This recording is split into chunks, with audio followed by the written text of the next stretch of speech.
வணக்கம்.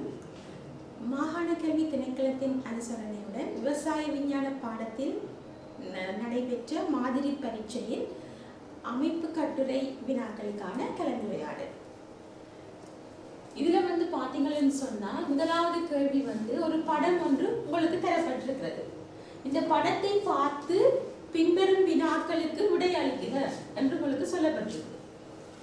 இதுல பாத்தீங்கன்னு சொன்னா A குறிக்கப்பட்டிருக்குது, B இங்க குறிக்கப்பட்டிருக்குது, C இதுல குறிக்கப்பட்டிருக்குது. முதலாவது கேள்வி, படத்தில் A, B, C ஆகியவற்றை இனம் காண்க.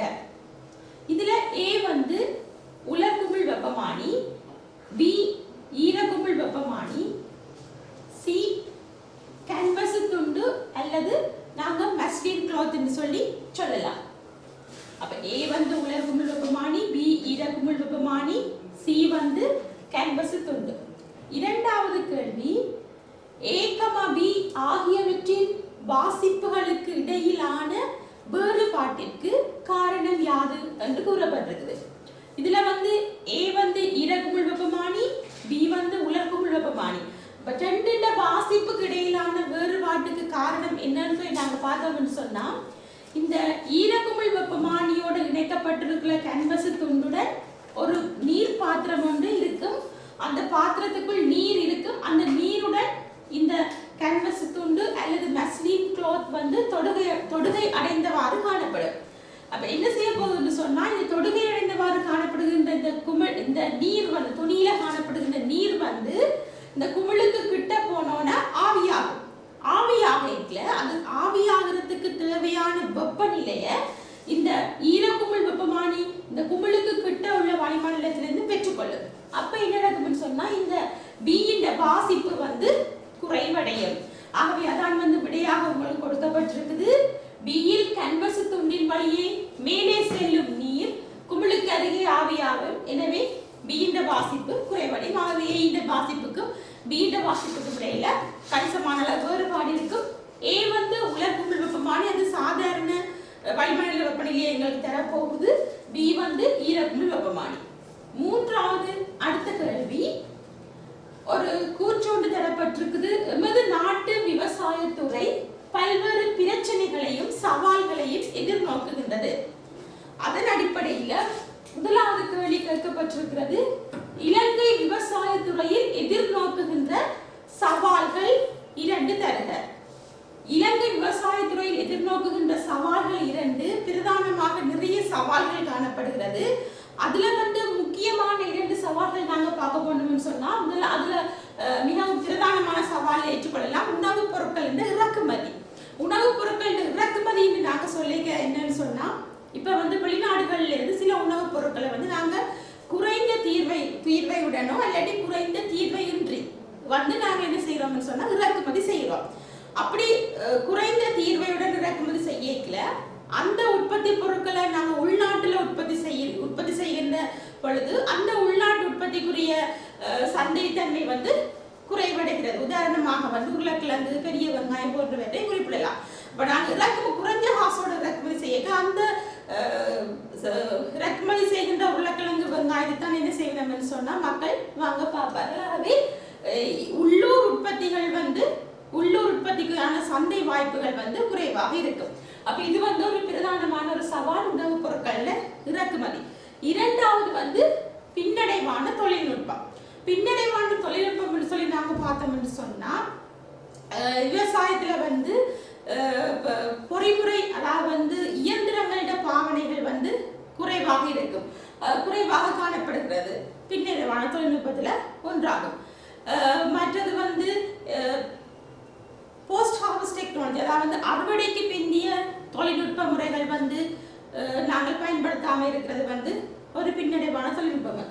இதனால எங்களுக்கு விவசாயத்துல பாரிய விளைச்சல்ல பாரிய இழப்பு ஏற்படும், சந்தைப்படுத்தல எங்களுக்கு பாதிப்பை ஏற்படுத்தும். இது நாங்கள் விவசாயத்தில் எதிர்நோக்குகின்ற சவால்களாக சொல்லலாம். இதை தவிர வேற சவால்கள் சொல்லலாம். பாதகமான காலநிலையின் தாக்கம், அதாவது ஒவ்வொரு பயிற்சிக்கும் மழை பொருத்தமான மழை வீழ்ச்சி, வெப்பநிலை, மண்ணின் நிலம், மண்ணின் தன்மை, ஈரத்தன்மைகள் ஒவ்வொரு பயிருக்கும் வித்தியாசப்படும். அப்ப எங்களுக்கு நான் குறிப்பிட்ட பயிரை வந்து பயிற்சியை செய்யல எங்களுக்கு சாதகமான காலநிலை காணப்படாத விடத்து அந்த பயிற்சிகைக்குரிய விளைச்சல் பயிற்சிகை வந்து எங்களுக்கு முற்று முழுதாக பாதிக்கப்படும். அப்ப இது வந்து நாங்கள் விவசாயத்துல வந்து நோக்கிற பிரச்சனைகள்ல வந்து ஒன்றாக கூடலாம்.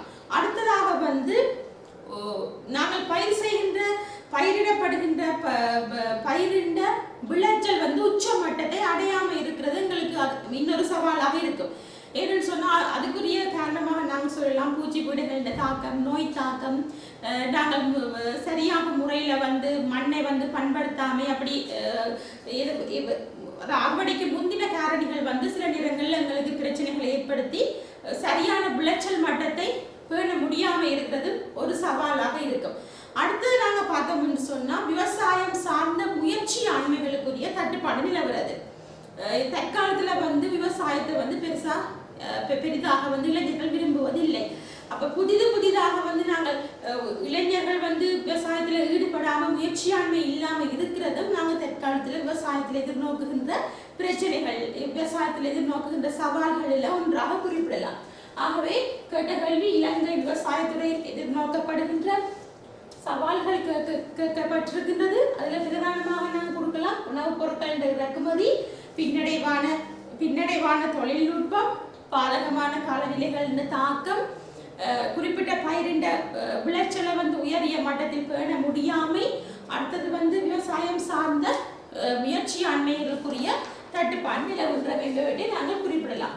அடுத்த கேள்வி, இலங்கை விவசாய கொள்கைகளை அடிப்படையாக கொண்ட திணைக்களங்கள் குறிப்பிடுக என்று கேட்கப்பட்டிருக்கின்றது. முதலாவது விவசாய திணைக்களம், இரண்டாவது நீர்ப்பாசன திணைக்களம், மூன்றாவது கமநில சேவைகள் திணைக்களத்தை நாங்கள் இதற்குரிய விடைகளாக கொடுத்துக் கொள்ளலாம். அடுத்தது ஒரு கூற்றோடு தரப்பட்டிருக்குது. தாம் வாழும் நிலத்தில் மண்ணை அழிப்பவன் தன்னையே அழித்துக் கொண்டவன் ஆவான் என்ற ஒரு கூற்று உங்களுக்கு தரப்பட்டிருக்கிறது. மண்ணை அடிப்படையாக கொண்ட கூற்று. அதை வைத்து அதன் அடிப்படையில் முதலாவது கேள்வி கேட்கப்பட்டிருக்கின்றது, மண் சுகாதாரம் என்றால் என்ன? மண் சுகாதாரம் உயிர்ப்புடன் செயற்படுவதும் இயக்க தன்மை உடையதுமான சூழல் தொகுதியின் தொழிற்பாடுகளை நிறைவேற்றக்கூடியதாகவும் காணப்படுகின்ற நிலை மண்ணின் சுகாதாரத்தன்மை என அழைக்கப்படும். அதாவது இரண்டு பாயிண்ட்ஸ் முக்கியமாக இருக்கும். ஃபர்ஸ்ட் வந்து உயிர்ப்புடன் செயற்படுவதும், அடுத்தது இயக்கத்தன்மையுடையதாக காணப்படுகின்றதும், சூழல் தொழிற்பாடுகளை நிறைவேற்றக்கூடியதாக இருக்கிறது, பொருத்தமான போஷணை பெருமானத்தை கொண்டதாக இருக்கிறது ஆன தன்மை. மண் அப்படியான சிச்சுவேஷன்ல மண் இருக்கிற நிலைமையை தான் வந்து மண்ணின் சுகாதாரத்தன்மை என்று சொல்லுகின்றோம். இரண்டாவது கேள்வி, மண் சுகாதாரத்தில் செல்வாக்கு செலுத்தும் உயிரியல் காரணிகள். மண் சுகாதாரத்தில் செல்வாக்கு செலுத்தும் உயிரியல் காரணிகள் அதை நாங்க பார்த்தோம் என்று சொன்னா மண் நுண்ணங்கிகள், மண் பேரங்கிகள், மண் இடையங்கிகளையும் வந்து நாங்கள் உயிரியல் காரணிகளாக வந்து குறிப்பிடலாம். இந்த மண் நுண்ணங்கிகள் தொழிற்பாட்டுக்கு மண்ணில் இருக்கிற சேதன பொருட்கள் வந்து அவசியமாக இருக்கும். சேதன பொருள் பிரிகையில தான் வந்து எங்களுக்கு மண் நுண்ணங்கிகள் வந்து விரைவாக செயல்பட்டு சேதன பொருட்களை பிரிகடைய செய்யும். அது உயிரியல் காரணிகளாக வந்து நாங்கள் மண் அங்கிகளை தான், மண் நுண்ணங்கிகள், இடையங்கிகள், பேரங்கிகளை குறிப்பிடலாம். அடுத்த கேள்வி, மட்காப்புக்காக பயன்படுத்தப்படுகின்ற உயிரியல் முறைகள் இரண்டு தருகண்டு கொடுக்கப்பட்டிருக்குது. இதுல வந்து நாங்க சொன்னோம்னு சொன்னா முதலாவது படியாக கொடுக்கலாம் மூடு பயிர் வளர்த்தல், மூடு பயிற்சிகை செய்கிறது. அடுத்தது வந்து நிறை பயிற்சிகை செய்யலாம். நிறை பயிற்சிகைன்னு சொன்னா நிறையா சமாந்தர கோட்டுகளுக்கு ஏற்ப நாங்கள் நிறை பயிற்சிகை செய்யலாம்.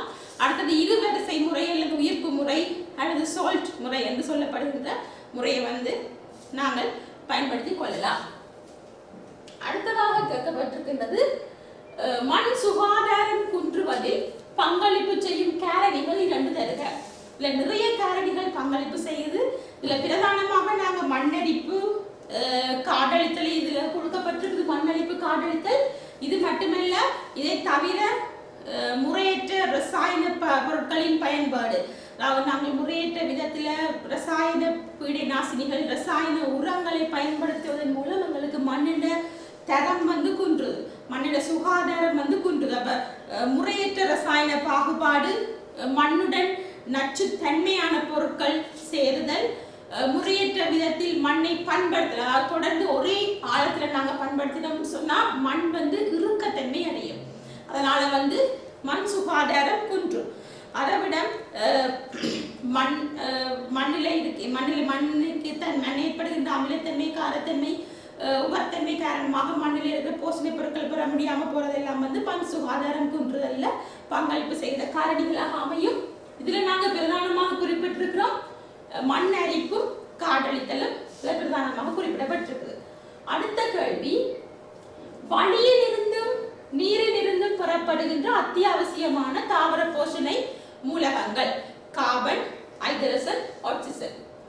அடுத்த கேள்வி, உயிர்ப்பான அகத்துறிஞ்சல் என்பதை வரைவிலக்கணப்படுத்துக. அகத்துறிஞ்சல் வந்து ரெண்டா பிரிக்கலாம். நம்ம உயிர்ப்பான அகத்துறிஞ்சல் என்றும் உயிர் பெற்ற அகத்துறிஞ்சல் என்றும். உயிர்ப்பான அகத்துறிஞ்சலுக்கு பிரதானமாக சக்தி பயன்படுத்தப்படுகிறது. அதாவது வந்து செறிவு படித்திறனுக்கு எதிரான முறையில் சக்தி விரயத்துடன் நீரும் கனிவுப்புகளும் அகத்துறிஞ்சப்படுறதுதான் வந்து நாங்கள் உயிர்ப்பான அகத்துறிஞ்சல் என்று சொல்லி சொல்றோம், செறிவுபடுத்துறதுக்கு எதிரான வகையில. அடுத்த கேள்வி, உயிரி பசலைக்கு ஒரு உதாரணத்தை சொல்லி கருதப்பட்டிருக்கிறது. உயிரி பசலைகளை வந்து நாங்கள் பிரதானமாக நைட்ரசன் பதித்தல் வகை பசலைகள் மற்றது பாஸ்பேட் பதித்தல் வகை பசலைகள் என்று சொல்லி பிரிக்கலாம். அதுலயும் வந்து நைட்ரசன் பதித்தல் வகை பசலைகளை வந்து பாக்டீரியாக்களும் நீலப்பச்சை அல்காக்கள் முதல்ல அடங்கும். பாக்டீரியாக்கள் அப்புறம் நாங்கள் சுயாதீனவாளி, ஒன்றியவாளின்னு சொல்லி பிரிக்கலாம். சுயாதீனவாளிக்கு அசெட்டோபாக்டர், கிளாஸ்ட்ரீடியம் எல்லாம் வரும். ஒன்றியவாளிக்கு ரைசோபியம் வரும். உதாரணமாக நீலப்பச்சை அல்காக்கள்ல பிறகு சுயாதீனவாளி இருக்கு, ஒன்றியவாளி இருக்குது. சுயாதீனவாளிக்கு நொஸ்டேட் கொடுக்கலாம், ஒன்றியவாளிக்கு அனபீனா கொடுக்கலாம். இதுல வந்து உங்களுக்கு விடையாக தரப்பட்டிருக்கிறது அனபீனா அசோலே, உயிரி பசலைகளுக்குரிய உதாரணங்கள்ல ஒன்று. அடுத்த இரண்டாவது அமைப்பு கட்டுரை வினா நிலம் பண்படுத்தல் தொடர்பான வினாக்களை கொண்டிருக்கின்றது. நிலம் பண்படுத்தப்படும் சந்தர்ப்பத்திற்கு அமைய நிலம் பண்படுத்தல் உபகரணங்களை வகைப்படுத்துக என்று சொல்லி உங்களுக்கு கேள்வி கேட்கப்பட்டிருக்கின்றது. நிலம் பண்படுத்தல் சந்தர்ப்பத்திற்கு அமைய நாங்கள் முதல் நிலம் பண்படுத்தப்படுகின்ற சந்தர்ப்பங்களை பிரிக்கலாம். முதற் பண்படுத்தல், துணை பண்படுத்தல், இடை பண்படுத்தல். அந்த வகையில முதல் பண்படுத்தலுக்கு பயன்படுத்தப்படுகின்ற உபகரணங்கள் முதல் பண்படுத்தல் உபகரணங்கள், இரண்டாவது துணை பண்படுத்தல் உபகரணங்கள், மூன்றாவது இடை பண்படுத்தல் உபகரணங்கள். இரண்டாவது கேள்வி கேட்கப்பட்டிருக்கின்றது, மேலே கூறப்பட்ட வகைகள் ஒவ்வொன்றிற்கும் உதாரணங்கள் தர சொல்லி உங்களுக்கு கேட்கப்பட்டிருக்கிறது. முதலாவது குறிக்கப்பட்டிருக்கிறது முதல் பண்படுத்தல் உதாரணம். அதற்கு உரிய முதல் பண்படுத்தல் உபகரணத்துக்குரிய உதாரணமாக நாங்கள் மண்வெட்டி, நாட்டு கலப்பை, ஏதாவது கலப்பை வகைகள் இருக்கலாம். மட்டத்தட்டு கலப்பை, அச்சு தட்டு கலப்பை, திசை மாற்றக்கூடிய கலப்பை, எல்லா கலப்பை வகைகளும் முதல் பண்படுத்தல் உபகரணத்துக்குள்ள வரும். அதே நேரம் கீழ்மண்ணை வெட்டி இழக்கும் உபகரணம், சப்சாயிலர், கீழ்மண் கலப்பை, அதுவும் வந்து எங்களுக்கு முதல் பண்படுத்தல் உபகரணத்துக்குள்ள வரும். இரண்டாவது துணை பண்படுத்தல் உபகரணங்கள். துணை பண்படுத்தல் என்ன நடக்க போகுதுன்னு சொன்னா, நாங்க முதல் பண்படுத்தல்ல வெட்டி புரட்டி போட்ட மட்பாலங்களை வந்து சின்ன சின்ன வந்து நாங்க உடைக்க வேண்டும். அதான் வந்து துணை பண்படுத்தல நடைபெறுகின்ற செயற்பாடு. அப்ப அதுக்கேற்ற வகையில துணை பண்படுத்தல் உபகரணங்களுக்கு உதாரணமாக நாங்கள் முட்கலப்பை, சுழல் கலப்பை, மண்வாரி, மட்டப்படுத்தும் உபகரணங்கள், மற்ற சாலிடு கருவியில நாங்கள் வரம்பு சால் அமைக்கலாம். அப்படியான உபகரணங்கள் நாங்கள் துணை பண்படுத்தல் உபகரணங்களுக்கு உதாரணமாக சொல்லலாம். அடுத்தது வந்து இடை பண்படுத்தல் உபகரணம். இடை பண்படுத்தல் என்று சொல்றது பயிரெல்லாம் நட்டு முளைச்ச பிறகு இரண்டு பயிர்களுக்கு இடையில செய்யப்படுகிறது. அது வந்து பிரதானமாக இடை பண்படுத்தல் உபகரணங்களை நாங்கள் ஹோ உபகரணங்கள், ஹோ வகைக்குரிய உபகரணங்கள் சொல்ற நாங்கள் ஹோ உபகரணங்கள், களை கட்டும் கருவிகள் எல்லாமே வந்து இந்த இடை பண்படுத்தல் உபகரணத்துக்கு உதாரணமாக வரும். அடுத்த கேள்வி, பயிர் ஸ்தாபிப்பு என்னும் பதத்தை வரைவிலக்கணப்படுத்துக. பயிர் ஸ்தாபிப்பு என்று சொன்னாங்க சொல்லிக்கல, பயிர் செய் நிலத்தில் வித்துக்களையோ நாற்றுக்களையோ அல்லது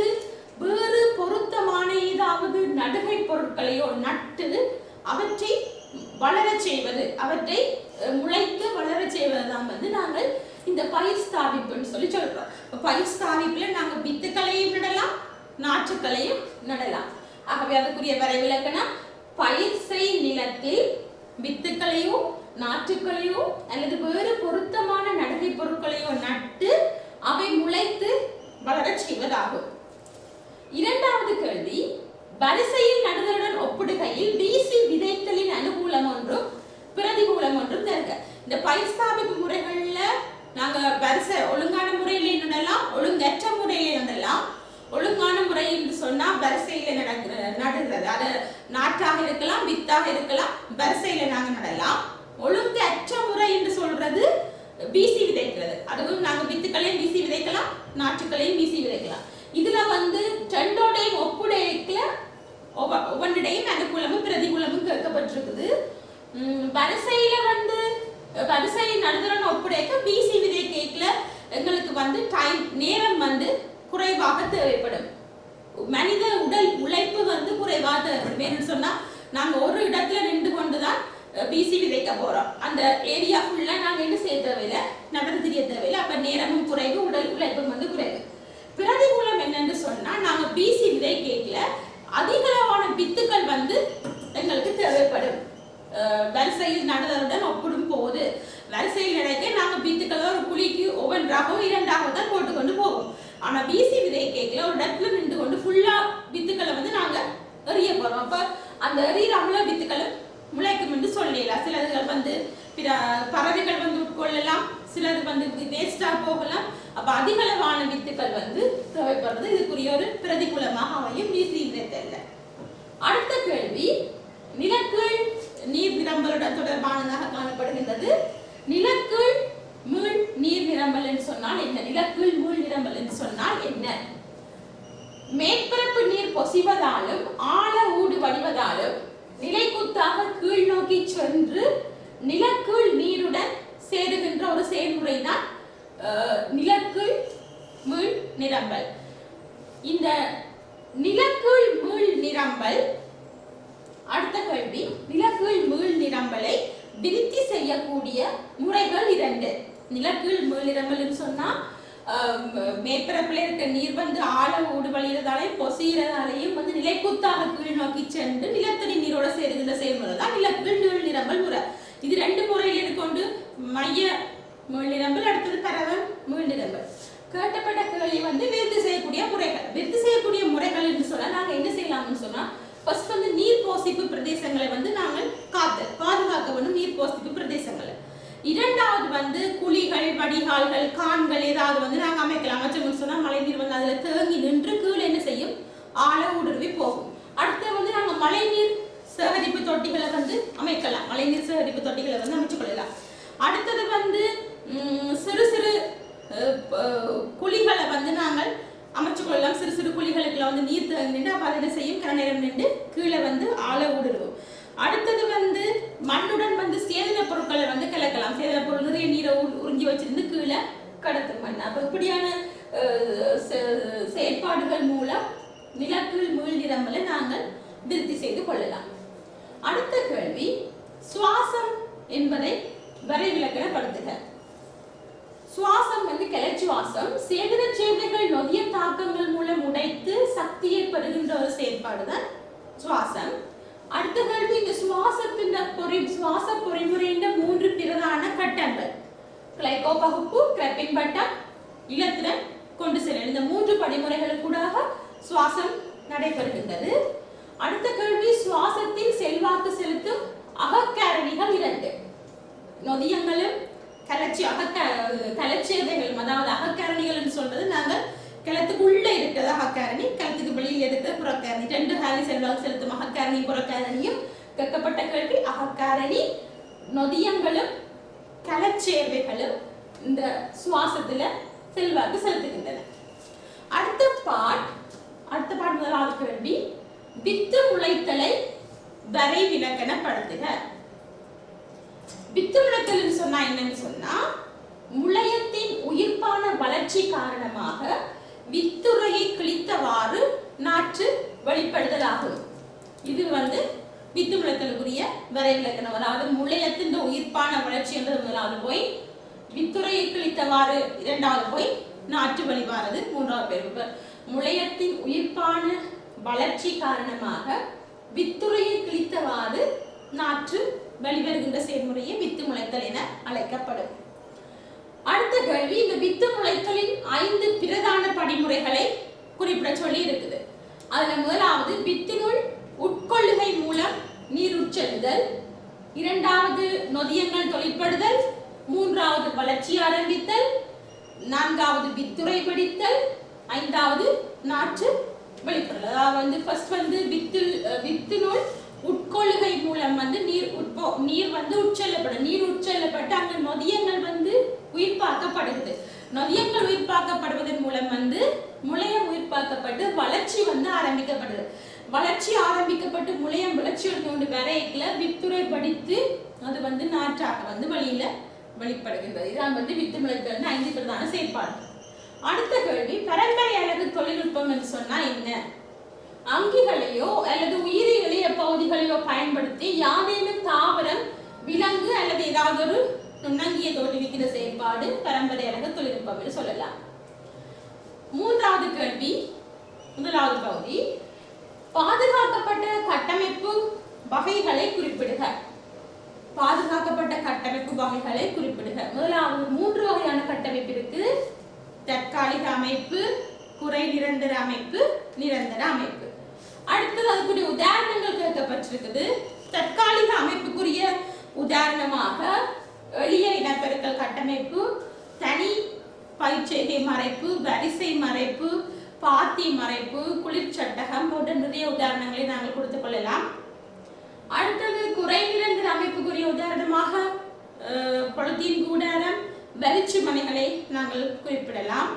நிரந்தர கட்டமைப்புக்குரிய உதாரணமாக பச்சை வீடுகளை நாங்கள் கொடுத்துக் கொள்ளலாம். அடுத்த கேள்வி, மண்ணின்றிய பயிற்சிகையில் எதிர்நோக்கப்படும் பிரச்சனைகள் 2 தருக. மண்ணின்றிய பயிற்சிகை மண் இல்லாமல் வேறு ஏதாவது ஊடகங்களை பயன்படுத்தி நாங்கள் செய்கின்ற பயிற்சிகை தான் மண்ணின்றிய பயிற்சிகை.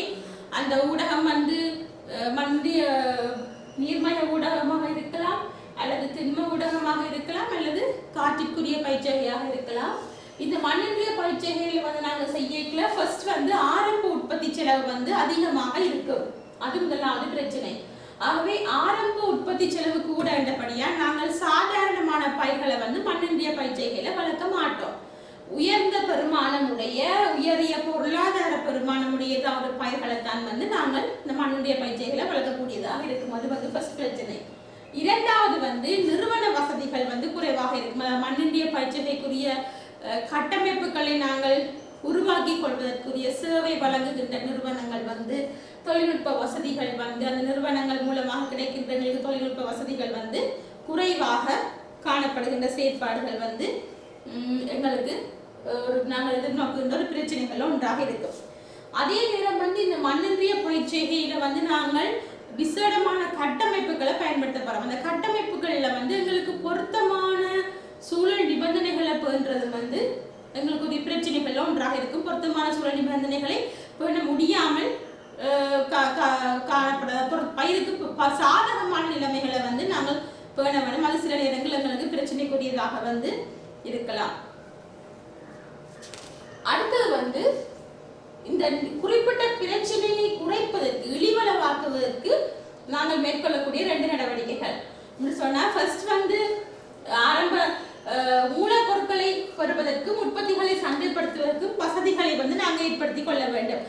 மூலப்பொருட்களை பெறன்னு சொன்னா நாங்கள் மண்ணின்றிய பயிற்சிகைக்கு சில கட்டமைப்புகள் தேவை. அதுக்குரிய மூலப்பொருட்கள், விசேடமான பொலித்தீன் வகைகள், அதுகள் எங்களுக்கு நாங்கள் அந்த மூலப்பொருட்களை பெறுறதுக்கு எங்களுக்கு வசதி வாய்ப்பு குறைவு. அதாவது அங்க அதுக்குரிய பொருட்களை நாங்கள் உடனடியாக வேண்ட முடியாது. அப்ப என்ன செய்யலாம்னு சொன்னா, நாங்கள் உடனடியாக வேண்டக்கூடிய வகையில அந்த சந்தை நடவடிக்கைகளை ஏற்படுத்தி கொடுத்தா நாங்கள் வேண்டக்கூடியதாக இருக்கும். அடுத்தது சிறந்த விரிவாக்கல் சேவையை ஸ்தாபிக்க வேண்டும். இது தொடர்பான விரிவாக்கல் தகவல்கள், இது தொடர்பான தொழில்நுட்ப வசதிகள், தொழில்நுட்ப உதவிகளை நாங்கள் விவசாயிகளுக்கு கொடுத்தோம் என்று சொன்னா, இந்த மண்ணின்றிய பயிற்சிகையில எல்லா பயிர்களையும் நாங்கள் பயிரிடக்கூடியதாக எங்களுக்கு இருக்கும். மற்றது தேவையான அளவில் ஊழியர்களுக்கு பயிற்சி அளிக்க வேண்டும். இந்த மண்ணெண்ணெய் பயிற்சி தொடர்பாக நாங்கள் எப்படி செய்த தொடர்பாக நாங்கள் விவசாயிகளுக்கோ ஊழியர்களுக்கோ பயிற்சி அளித்தோம்னு சொன்னால் அவை அந்த மண்ணெண்ணெய் பயிற்சியை தொடர்ந்து மேற்கொள்ளக்கூடிய மாதிரி இருக்கும். அடுத்த கேள்வி வாழ்க்கை காலத்துக்கு அமைவாக கலைகளை வகைப்படுத்தி காட்டுக. வாழ்க்கை காலத்துக்கு அமைவாக நாங்கள் ஓராண்டு கலை என்றும் பல்லாண்டு கலை என்று சொல்லி 2 வகையா பிரிக்கலாம். அடுத்து அதுக்குரிய உதாரணம் கேட்கப்பட்டிருக்கின்றது.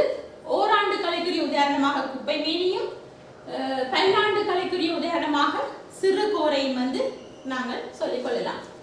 அடுத்த கேள்வி போஷணை சம்பந்தமாக கேட்கப்பட்டிருக்கின்றது.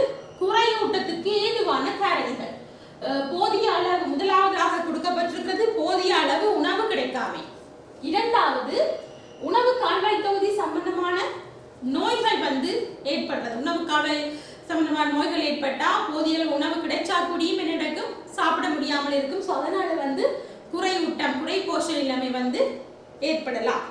அடுத்தது எங்களுக்கு போதிய அளவு உணவு கிடைத்து நாங்கள் சாப்பிட்டாலும் கூட அதை அகத்துறிஞ்சுகின்ற தன்மை குறை சமீபாட்டு தொகுதி போஷணை அகத்துறிஞ்சுகின்ற தன்மை குறைவாக இருக்கு. அதனாலேயே எங்களுக்கு குறையூட்டம் வரலாம்.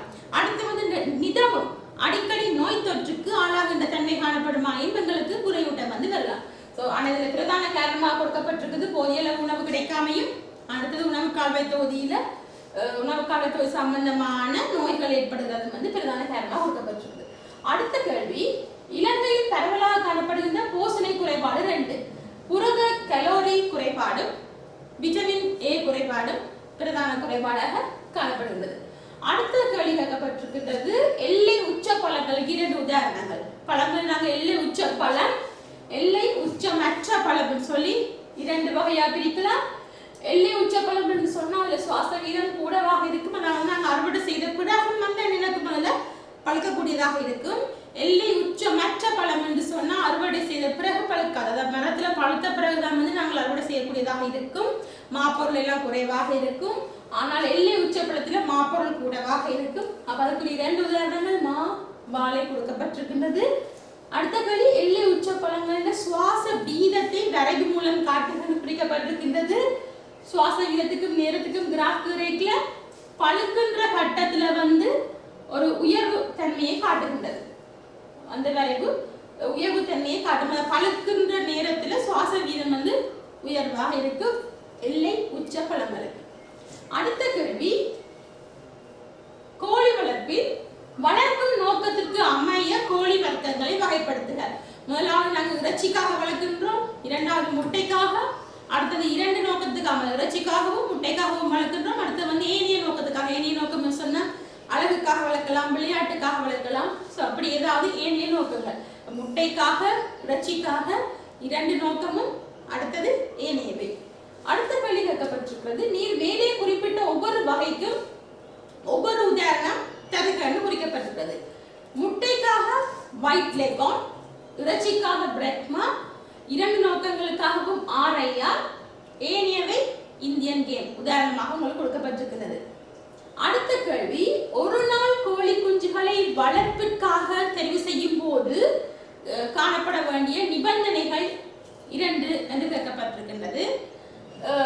ஒரு நாள் கோழி குஞ்சுன்னு சொன்னா ஒரு நாள் டே ஓல்ட் சிக்கன் ஆரோக்கியமான வினைத்திறனான குஞ்சுகளாக இருக்க வேண்டும், பிரகாசமான கண்களை கொண்டிருக்க வேண்டும், சுறுசுறுப்பாக காணப்பட வேண்டும். ஸோ இப்படியான ஏதாவது நிபந்தனைகள் 2 வழங்கப்பட்டிருந்தால் அந்த விடை சரியானது. அடுத்த கேள்வி கோழிகளுக்கு அலகு வெட்டுவதன் அனுகூலம் ஒன்று தரு. சின்ன கோழி குஞ்சுக்கு நாங்கள் அலகு வெட்டுறோம், அந்த அதுக்குரிய அனுகூலம் என்னன்னு சொன்னா ஒன்று கொத்துவதை தவிர்த்தல். அடுத்த கேள்வி அலகு வெட்டுவதற்கு முதல் நாள் தகப்பை குறைப்பதற்காக யாது செய்ய வேண்டும்? என்ன செய்யணும்னு சொன்னா முதல் நாள் விட்டமின் கலவையுடன் குளுக்கோஸை நீர் கொடுக்க குளுக்கோஸும் நாங்கள் சேர்ந்து கலந்து கொடுத்தோம்னு சொன்னா விட்டமின் கலவையோட சேர்த்து குளுக்கோஸும் சேர்ந்து கொடுத்தோம்னு சொன்னா அந்த தகைப்பை குறைக்கலாம். அடுத்த கேள்வி முயற்சியாண்மைன்னு சொன்னா என்ன? முயற்சியாண்மை லாபத்தை நோக்கமாக கொண்டு வணிக முயற்சிகளை ஆரம்பித்தலும் அதற்காக உற்பத்தி வளங்களை சிறப்பாக கையாளுவதுமே முயற்சியாண்மை ஆகும். முயற்சியாண்மை என்ற 2 இயல்புகள் கேட்கப்பட்டிருக்கின்றது. உற்பத்தி தொடர்பான தீர்மானங்களை எடுத்தல், உற்பத்தி காரணிகளை சரியான முறையில பயன்படுத்துதல், அப்படி ஏதாவது 2 கொடுக்கலாம். அடுத்த கேள்வி, வணிக முகாமையாளர் சரியான முடிவுகளை எடுக்க வேண்டிய 2 சந்தர்ப்பங்கள்.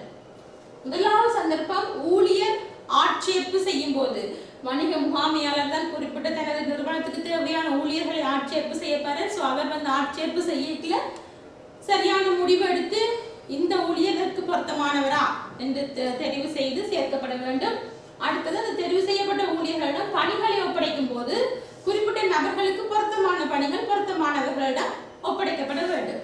அப்ப சரியான முடிவு எடுக்க வேண்டிய சந்தர்ப்பம் 2. ஒன்று ஊழியர் ஆட்சேர்ப்பு செய்ய போதும், அடுத்தது அந்த நிறுவன பணியாளர்களிடம் குறிப்பிட்ட பணிகளை ஒப்படைக்கும் போது. அடுத்த கேள்வி, பேண்தகு விவசாயம் என்றால் என்ன? பயிராக்கவியல், உயிரியல் மற்றும் முறைகளை கையாண்டு விவசாய சூழல் தொகுதியின் சுகாதார, உயிர் பல்வகமை, உயிரியல் வட்டங்கள், செயல்முறைகள் ஆகியவற்றை மேம்படுத்தி நடத்தப்படும் விசேடமான முகாமைத்துவ முறையாகும். அது கட்டாயமாக கொடுக்கப்பட வேண்டும் இந்த வரைவிலக்கணம். அடுத்த கேள்வி, பேண்தகு விவசாயத்தின் பிரதான குறிக்கோள்கள் 2. சூழல் சுகாதாரத்தை பாதுகாத்தல், சமூக பொருளாதார சமத்துவத்தை பேணிவிடுதல், 2 குறிக்கோளாக கொடுக்கப்பட்டிருக்கின்றது. அடுத்த கேள்வி, விவசாய வன வளர்ப்பின் பிரதான தொழிற்பாடு ஒன்று தருக. விவசாய வன வளர்ப்பு இயற்கை வட்டங்களை சமநிலையாக பேணுதல். அடுத்த கேள்வி, விவசாயத்தின் போது விவசாயிகளுக்கு பாதிப்பை ஏற்படுத்தும் தூசி வகைகள் 2 தருக. தானிய துகள்கள், மரத்துகள்கள், கரும்பு மீதிகள், இப்படி ஏதாவது ஒரு தூசி வகைகள்ல 2 வகை எழுதினால் சரியானது. அடுத்த கேள்வி, புருசெல்லோசிஸ் நோய் பரவுவதை குறைப்பதற்காக எடுக்கக்கூடிய 2 நடவடிக்கைகள். சமைக்காத இறைச்சி உண்ணுவை தவிர்த்து, அதாவது பச்சையாக உண்ணும் போது இந்த நோய் கிருமி அந்த இறைச்சியில இருக்கும். ஸோ நாங்கள் பச்சையாக உண்ணுவை தவிர்த்து பச்சையாக உண்ணுவை தவிர்க்க வேண்டும். அதாவது சமைக்காத இறைச்சி உண்ணுவை தவிர்த்தல். 2வது, கால்நடைகளை கையாளும் போது நாங்கள் பாதுகாப்பு உடைகள், கையுறைகள் அணிந்திருத்தல் வேண்டும். இந்த 2 குறைக்கப்பட்டிருக்கின்றது. அடுத்த கேள்வி, பரம்பரையளவு தெரிவுபடுத்தப்பட்ட உணவு என்றால் என்ன? ஜெனட்டிக்கலி மாடிஃபைட் ஃபுட் என்று சொல்லுவோம். பரம்பரை அலகு திரிவுபடுத்தப்பட்டது. அதாவது அந்த உணவுல இருக்கின்ற பரம்பரை அலகு திரிவுபடுத்தப்பட்டு வேறொரு சாதகமான ஒரு பரம்பரை அலகு அந்த குறிப்பிட்ட உணவுல சேர்க்கப்பட்டிருக்கிறது என்பதால் பரம்பரை அலகு திரிவுபடுத்தப்பட்ட உணவுன்னு சொல்றோம். பரம்பரை அலகு பதார்த்தங்கள் மாற்றப்பட்டு உற்பத்தி செய்யப்படுகின்ற உயிரிகள் உணவுகள். அடுத்த கேள்வி, பரம்பரை அலகு திரிவுபடுத்தப்பட்ட உணவிற்கான 2 உதாரணங்கள். போசாக்கான அரிசி, பொன்னரிசி, கோல்டன் ரைஸ்ன்னு சொல்லுவோம். அது ஜெனட்டிக்கலி மாடிஃபைட் ஃபுட்டுக்கு ஒரு உதாரணம். அடுத்து பீடைக்கொல்லிக்கு எதிர்ப்பை காட்டுகின்ற சோயா கோஞ்சி. இத்துடன் இந்த அமைப்பு கட்டுரை வினா முடிவடைகின்றது.